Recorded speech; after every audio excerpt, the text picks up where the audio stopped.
Yeah. Good morning. Good morning.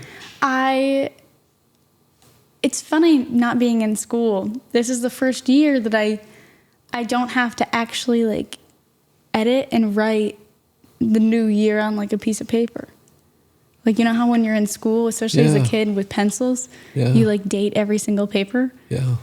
It's like I don't have to do that now that I'm out of school, but I just remember how frustrating it was the first few weeks of the new year when you get back to class and you'd be like, January 7th, 2023, and then you're like, dang it, it's 2024.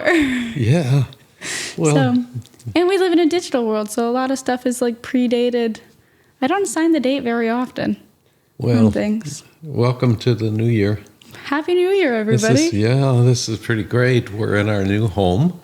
Yes, we are. You probably can tell by the background. Yes. And yeah, there's photos hanging around. Most of the house is still getting unpacked. It's incredible. Yeah. Did you notice my hat? You do have an interesting hat on today. Yes. This is from Stockholm. Okay. We were there on vacation and went to the palace where they award all the big scientific awards. And right across the street was this little hat shop. Yeah. And we thought, I'd love to have some of those cute European hats, you know? Yeah. So we went in the hat shop. I bought 2 hats. And then we got back to the hotel. And I kind of looked at them more closely and flipped the inside over. And there it was, the name of the hat company, Made in the USA, Texas. No. Yes. Oh, my gosh. Yes, both of them. Yeah. In Stockholm. So this is my Texas hat. It's your Texas hat that you got on the other side of the world. Yeah. And the cowboy hats are in the closet. Yeah. Speaking of cramming everything into a closet. Yeah. Yeah. We're kind of in the process of downsizing. Absolutely. Going from a large home. Yes. To something more manageable. Yeah. But it's like taking 10 pounds of potatoes and putting them into a 5-pound sack. That when the movers got here, I just kept telling them that. I was like, 10 pounds in a 5-pound bag. Yeah. Like, it's a lot. And you knew for a while, like, you were planning on eventually downsizing. But, like, no matter how long you plan for, it doesn't make it happen any easier. No. And you purge so many things in the beginning. Well, the first thing is, the most difficult thing for all of us that are moving is finding a suitable home that you want to live in. I have not reached homeowner level yet. Okay. But I mean, I witnessed my move, obviously, down with my parents. This move with you. I've helped other people move houses. I did back and forth between, like, my house to my dorm and then back during COVID to my house. And then I lived up at the camper for a while when I was working there, and then into an apartment at college, and then back to like a little 10 by 10 or 8 by 8 room that I was in my basement, and then to Florida. So my moves have it's been a variety of different types of moves. It's weird. Well, I think once you find that suitable home, and in your mind you think you know how much furniture can fit in there, how much you can bring with you, and you even take a measuring tape with you. I was going to say, I'm a big measuring tape girly. And we measured. We measured. Yeah. You know, but still, it's not the same. It's not the same. And so, if in doubt, you bring it, especially when you're emotionally attached to something. Yeah. You know, that... I'm a big tape planner. Like, if I was moving houses, I would tape out, like, the areas to really, like, see the spaces. Now, obviously, that takes a lot of planning and a lot of time. But, like, when we moved, at one point during one of the moves, we had a U-Haul trailer. And outside, I literally taped, like, on the driveway and the wall. I walked into the U-Haul trailer, and I measured out all the dimensions inside with, like, what wiggle room there was with the slats and everything. and I taped it out against like the wall of the house and the ground on the driveway, so that like we stacked all the boxes in there, and then that gave us the idea of how to stack them in the trailer, because then I knew exactly which ones fit. So it's way easier to move boxes around in the open than it is inside a little trailer. Yeah. Yeah. Well, So stuff like that is really huge. boxes, how many boxes do you need? And and how many of different sizes? And then all the packing paper, and then the bubble wrap. And people and who then the like tape. movers, I don't know how their brain does it, but they just have a good perception on, you're going to need 87 boxes. Or you're going to need a truck and a half. Like, they just know based on looking at houses. I mean, they do it. It's their job. They do it every day. Yeah. But I think it's cool that their brains are able to like just look around a house and be like, yep, this is how many boxes you need. This is the type of trailer space you need. And they just know. Whereas the rest of us, we're like, maybe it'll fit in a small box. Maybe a medium. I don't know. And then you like start packing it and you're like, this needs a large. This is not going to fit. Yes. And I think part of our problem was we really thought our house was going to take a long time to sell. It's a funky market. It sold in 11 days. Yeah. We thought 6 months, maybe a year, 11 days. Now we're really stuck because the people are paying what we asked for. Yeah. And they've given us 60 days to be closed and out of there. So now you got to go hunting. Mm-hmm. And especially moving during the holiday season. And so you're hunting and will we ever find something that we really like? And then you ask all of those questions. Okay, what do you take with you? Then that was hard. It was really hard. You got to bring the dog. You got to bring the cat. You can't leave them. No, they're living beings. They're the family. Mm-hmm. And so, but you bring all the toys, the dog had 5 beds at the old house.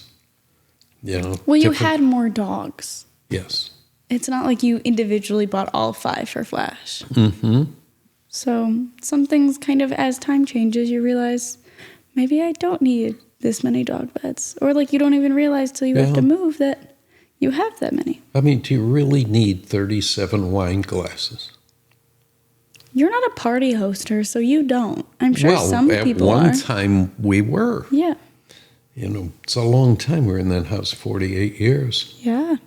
So there were periods of time where I was head of a company, or I was a professor, and we didn't fight. Yeah, big groups of people over. And so when you're in a big house, you don't notice those kinds of things. And then you suddenly realize how many sets of dishes do you really need? Or do you really need those few things that you thought you needed when you got married? Yeah. And then you start packing. I think it's also important to acknowledge from a place of like gratitude that you were able to be successful and have a lot of the things that you have. Mm-hmm. Like a lot of most families don't have more than one set of dishes because they're not fortunate enough or not able to be in a place to need more than one set of dishes. Yeah. So as much as it is stressful to have to move this much stuff, it also is like it's important to be grateful for it at the same time. Oh, yeah. Yeah. I think when we first got married, we had to make a choice whether to get bunk beds for the kids or have a mattress for us. Yeah. We didn't have a bed. Mm-hmm. So we borrowed her sister's mattress. Yeah. Yes. And my folks came to visit, and so they had to sleep. We had to go sleep on the couch. Mm-hmm. And they, took our mattress. Yeah. And in the morning, my mother went into the closet and came out and asked my wife, where does she keep her good clothes? Yeah. Those were all our clothes. Mm-hmm. So there were times when we were starting out. Definitely. My sister and I were sleeping on their mattresses after the move because moving costs a lot of money. It's hard to buy new beds, new mattresses, new furniture, new Yeah. everything on top of a new house. Yeah, it is. Absolutely. And I think kind of the emotional toll is pretty heavy. Yeah. And I think Americans move a lot. You know, Yeah. you get out on the highway, you see U-Hauls up and down the interstates, and then you see all the moving companies. We're a moving bunch. Absolutely. So when you were like growing up in Chicago, you guys moved out of the West Side. And did you guys just pack stuff in the car, or did you get like a U-Haul or something? Oh my. Well, you know, we're talking 1953. Absolutely. I mean, my dad didn't have a car. He had a school bus. Okay. And so we just threw everything Threw everything in the school bus? in the school bus. That would do it. But, you know, it was just the three kids, mom and dad, and we only had a one-bedroom apartment. Yeah. And so it wasn't like it was a whole lot of Yeah. stuff we were moving. And, you know, America was really, after World War II and after the Korean War, you know, America began to boom. And housing. Did you move again after that house, or you were in that house through high school till you left for college? No, we stayed in that house. And so then you decided you were going to Michigan, and you moved. In Michigan State. Yeah, you moved to Michigan State. Yeah. And did you have a car then, or no? Yes. You had a car. 54 Oldsmobile Rocket 88. Okay.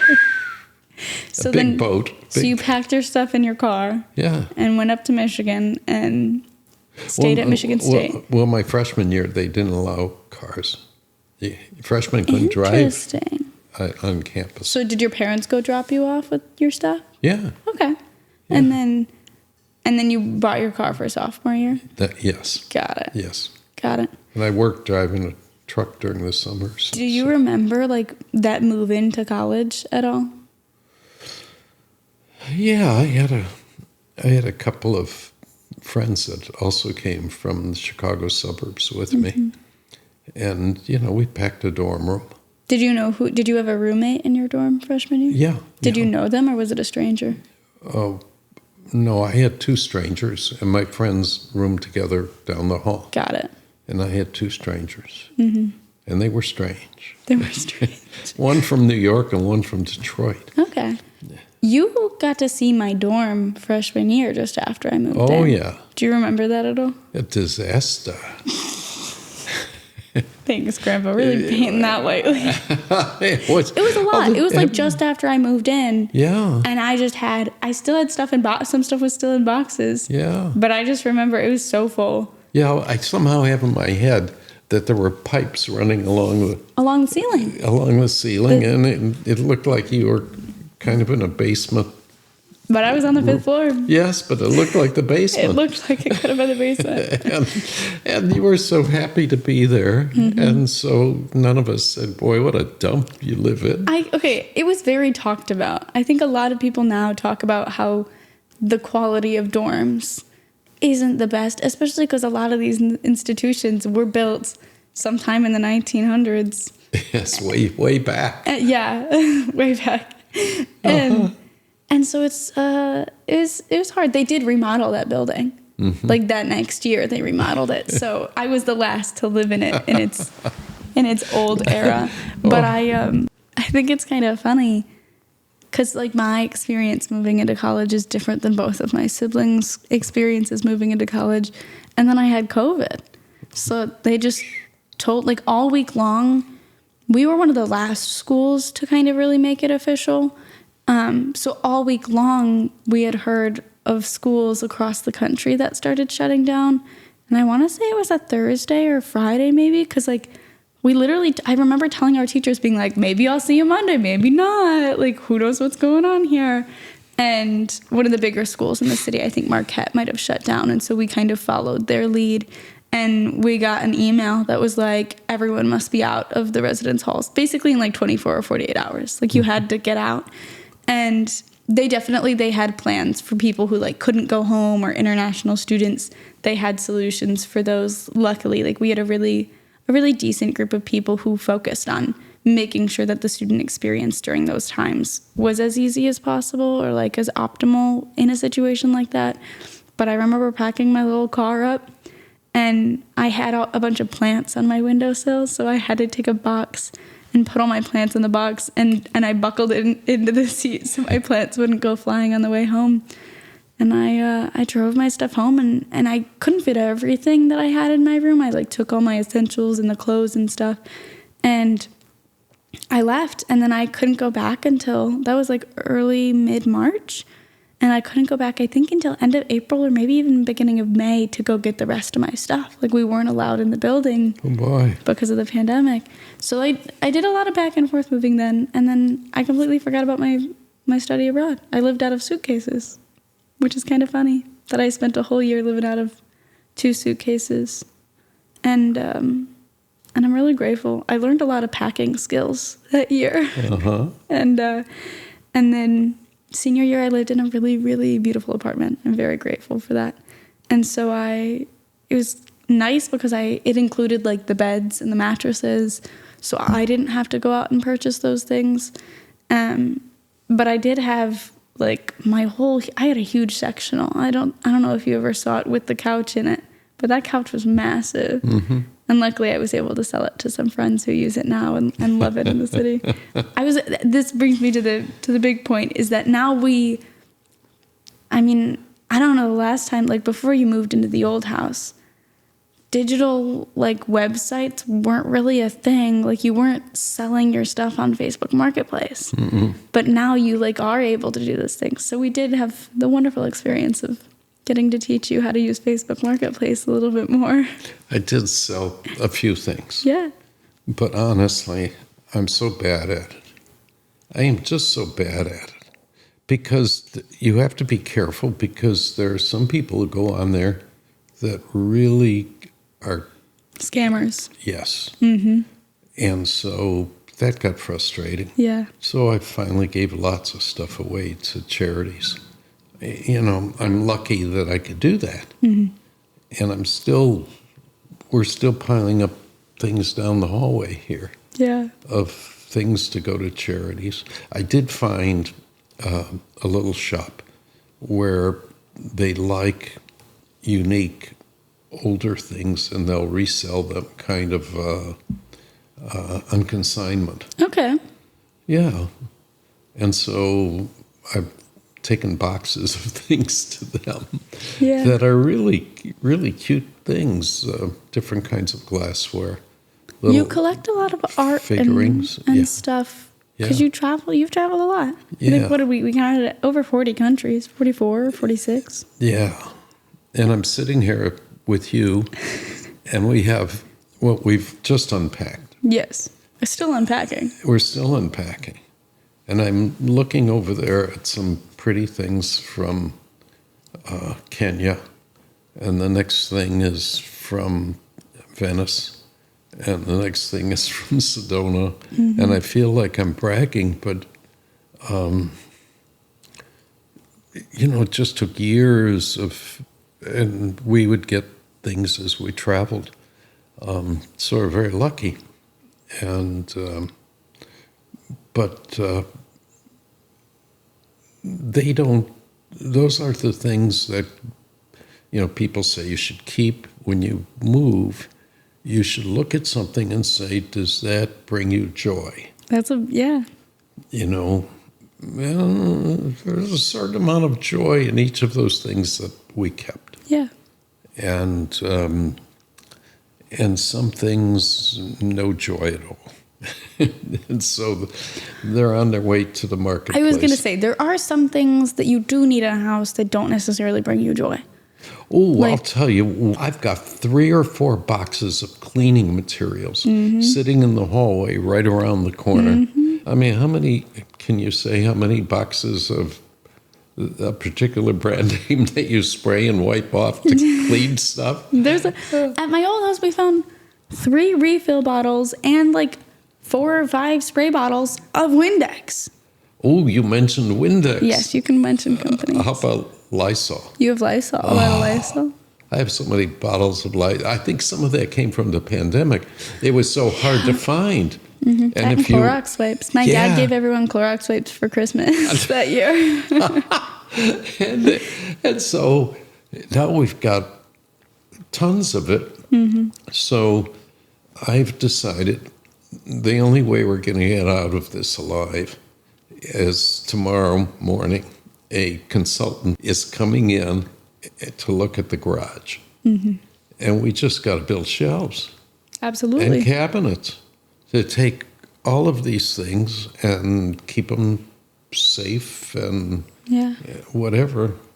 So that's part of the problem. Because where we live, people don't have basements, and there aren't a ton of attics. Exactly, the attic And steps. moving from Chicago, where I had an attic the size of the house, like Yeah. above it, Yeah, the whole roof space was floored attic, and we stored everything up there.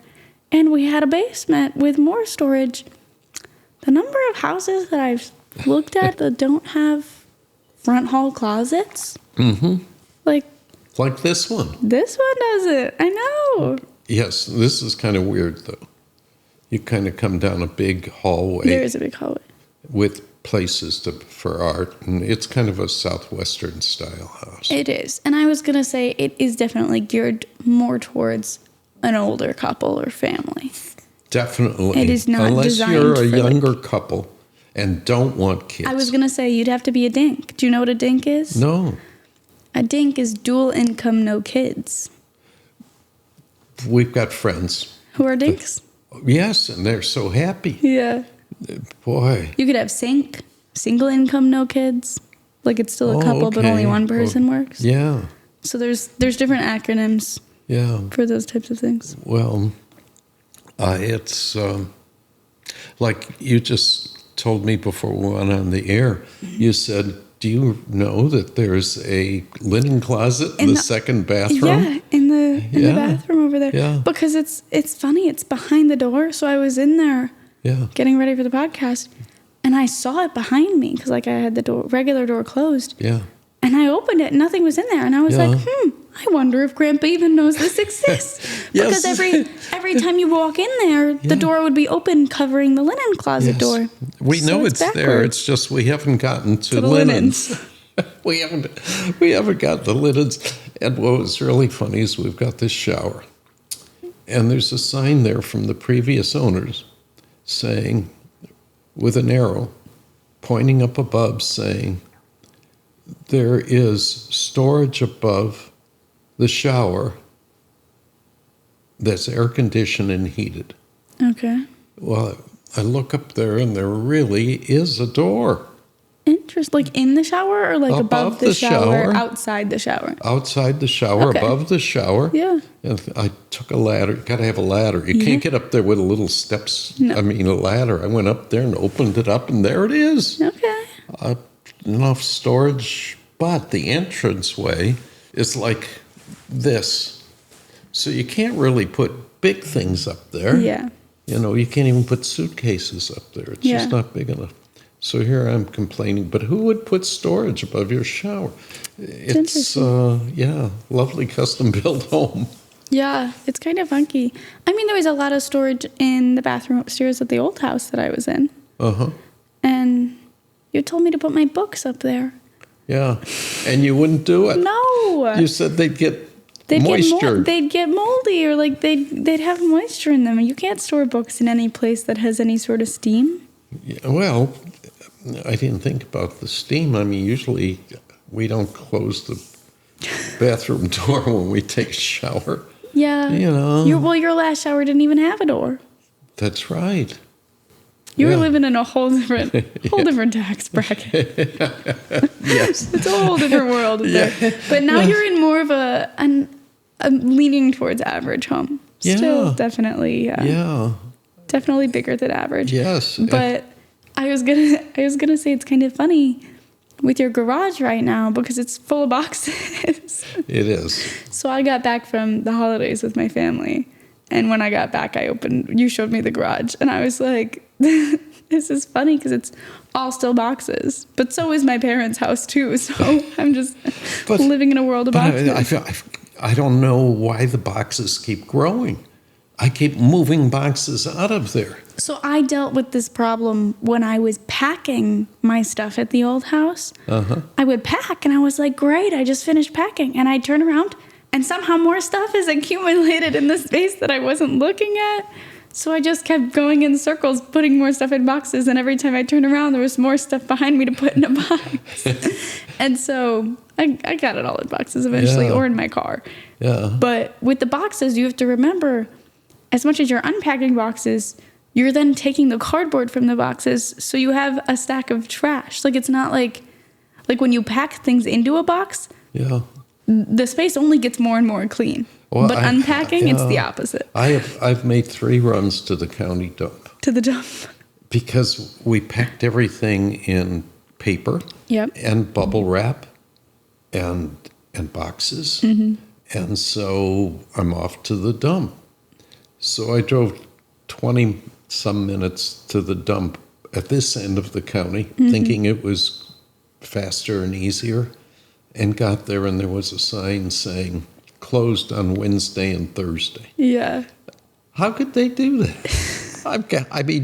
My car is so jammed with paper and plastic, and so... It's funny because as a digital aged person, I almost never go anywhere without checking if they're open online. It said on the open. Really? Yes, it said it had the county locations. Yeah. Open. Interesting. Yes. Was it the holiday though? No, it's an old sign that just kind of corroding on the outside saying rural, drop off. So now I had to drive all the way over by the airport.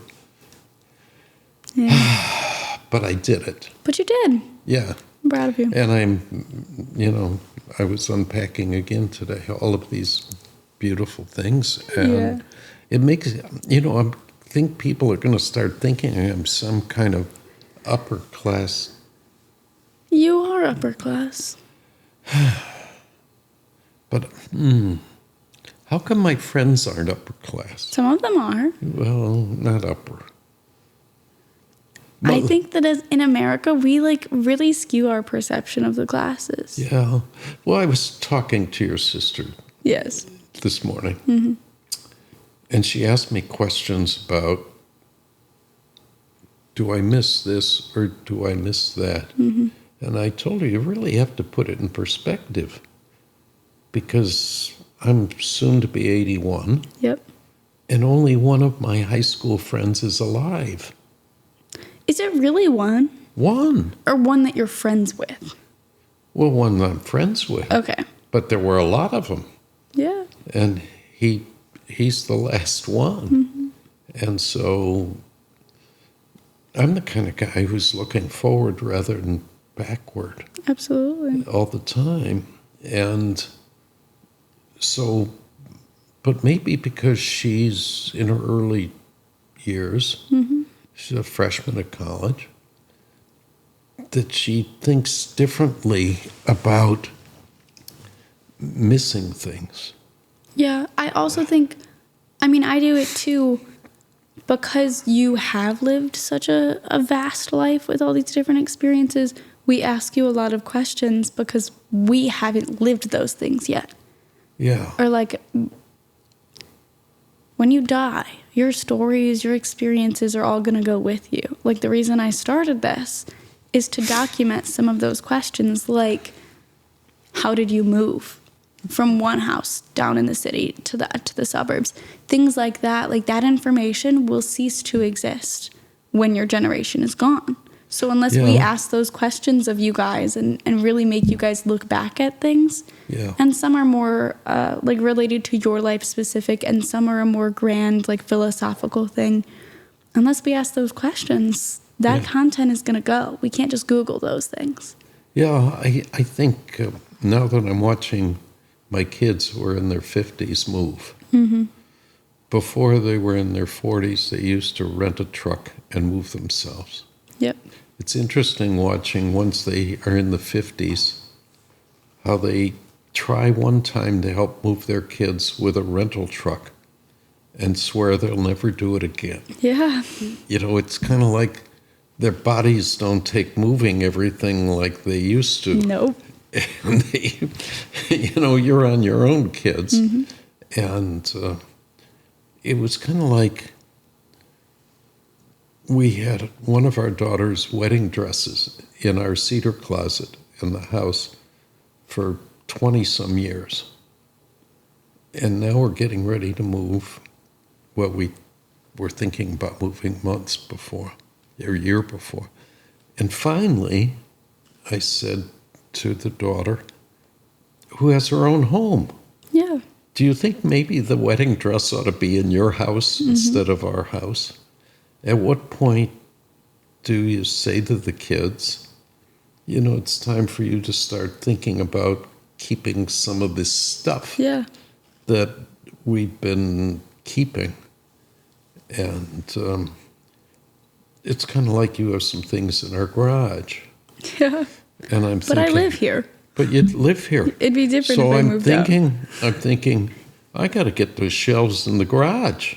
You know, like, we got to get those shelves in the garage because some of those things you have, you can't throw away.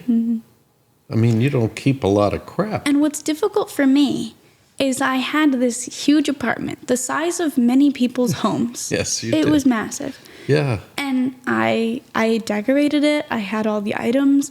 And then I moved back in with my parents and then transitioned to moving in with you. yeah, And so things like my mixing bowls, like I don't need those in the house because you have your own mixing bowls. yeah. But they're good mixing bowls, so I can't get rid of them.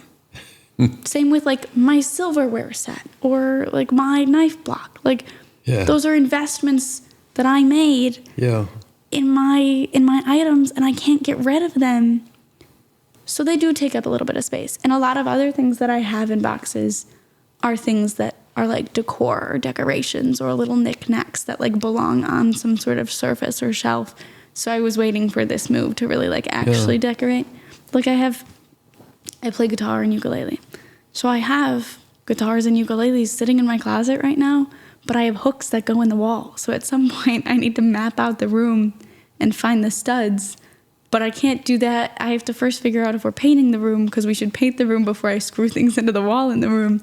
So there's so many different layers to moving of the steps you have to do to go through things. yeah. And luckily you pulled out the furniture. It's hard when the house is like really empty and you're like, where do I sit? What do I eat off of? Like Yeah. for the past few weeks in the old house, we were eating off of paper plates and drinking out of Solo cups. Yes, and bringing in a lot of food. Yeah, Once I packed the pots and pans, it was all over. it was over. Yeah.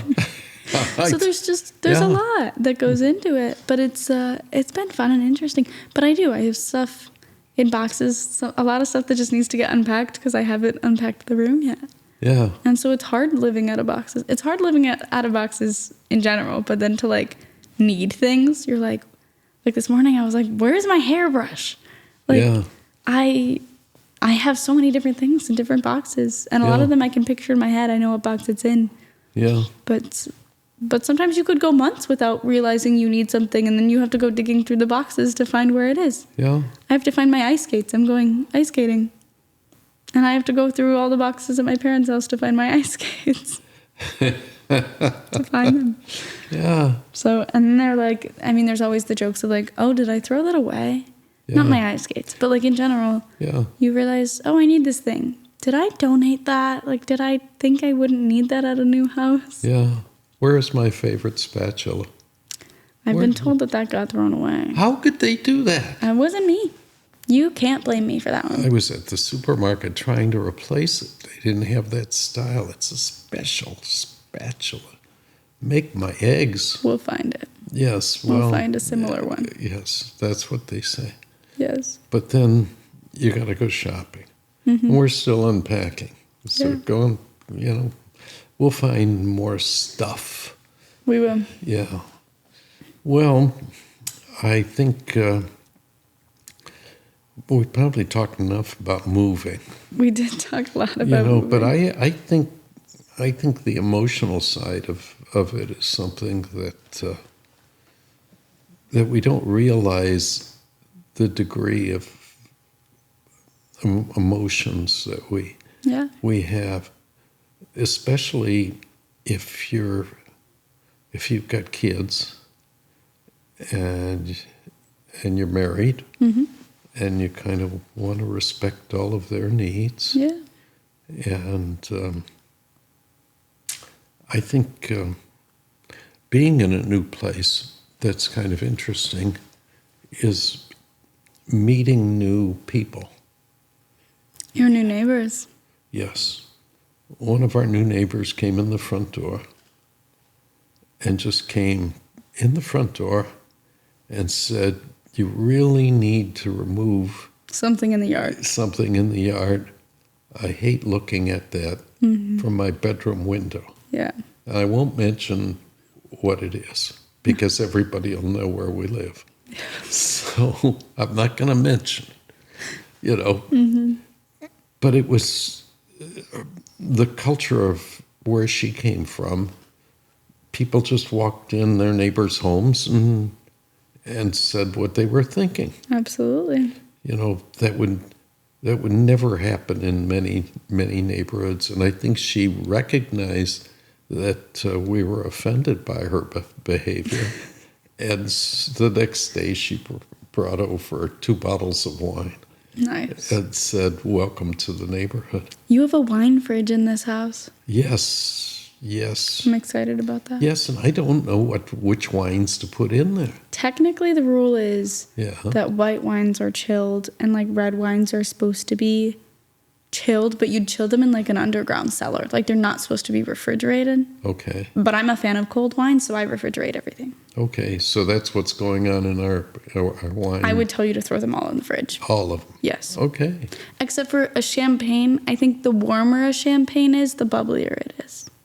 Really? I've always put champagne in the fridge. Well, because it tastes good cold, but like I want to say they say to keep it warm before photo shoots, when they do like champagne popping photos for like Okay.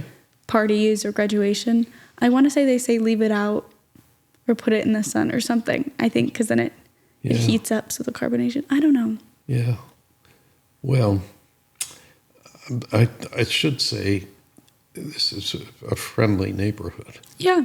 Everybody's been saying I see lots of dogs and yes, people walking outside or biking. yes. And I can't wait to get my bike out again.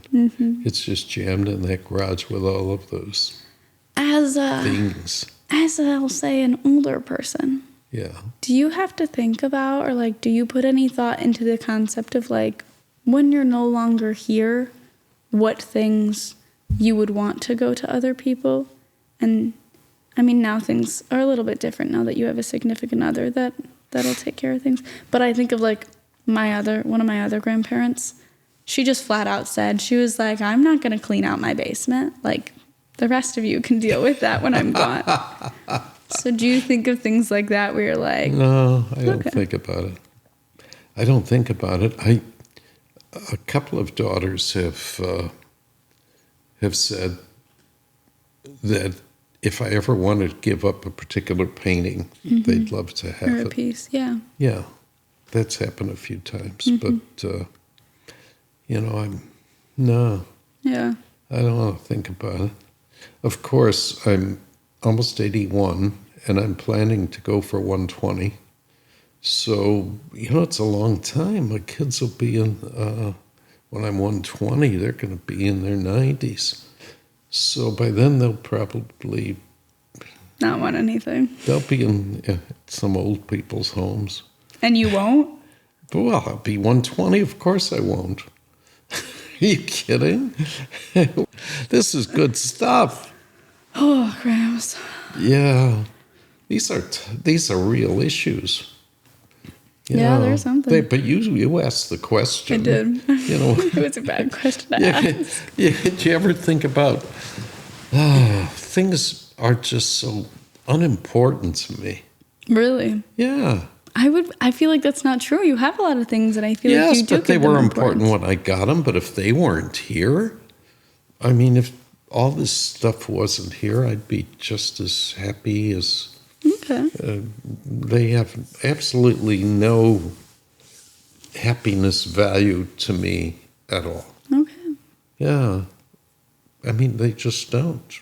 I'm not into that, I guess. I was just as happy when I didn't have those things. It I'm not saying that the process of shopping wasn't, I mean, it really is thrilling to be Yeah. in Kenya and able to buy a piece of wood that looks really special. And that's kind of, I mean, that really is nice. But it's not what made me happy, or, Yeah.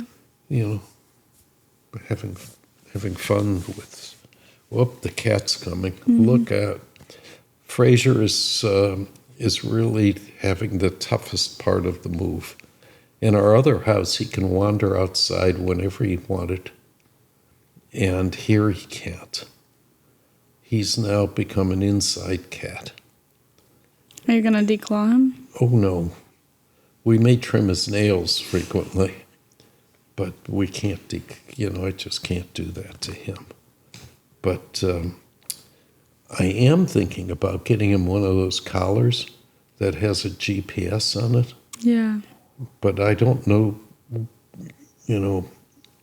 are there some that aren't so big and bulky that would slow him down? Gonna have to do a little research on You do. on that, and he seems to be okay. What do you want? He really, I'm surprised that he's up here with me. He usually goes to the women. Yeah. He was not excited to see me yesterday. Yeah, Yeah. maybe, He's been moody. yeah. Well, I guess cats are moody. They are. I was taught by my mother that cats were bad. Really? Oh yeah. She was a dog person or just a Yeah, no dog animal? person. Got it. Yeah, she said that a cat once jumped out of a tree and scared her, and so you better watch yourself. Don't get around them. But we've had cats for years and years and years, especially on the farm, and they'd come and they lived in our barn, and they were sweet and loved us. So I guess, Animals are pretty neat. yes. Do you think you want to get any more animals, or you think you're good for now? I think I'm good for now. It's hard to travel with animals. It is, but we traveled with horses for years.